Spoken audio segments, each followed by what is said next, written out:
Right. Trip panapa paJompani. Jompani is just after Pechway. Tichibva kuKadoma takananga neSanyati Road. Traki reCotton Seed ranga richibva kuKadoma richienda kuSanyati kuAdha. Ratsvira panapa vazukuru. Ndoramuri kuona iro traki ratsvira panapa. Ranga rakatakura matons and tons of cotton seed. Rikatsvirawo panapa. Ratsvira panapa traki. Cotton seed yese. Hapana chabuda. Angobuda ndi driver chete.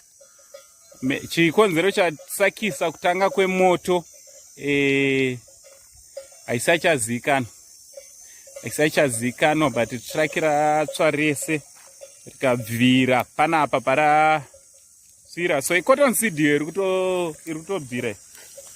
Cotton seed hapana chabuda.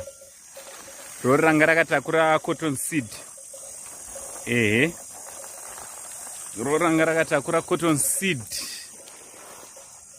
ratsvira panapa. Panoni paJompani.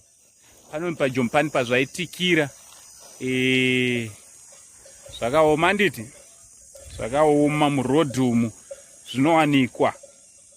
So ndo zvatati kuinzire tikuzivise zviri kuitika mumastreets umu mukufamba tiri muSanyati Road.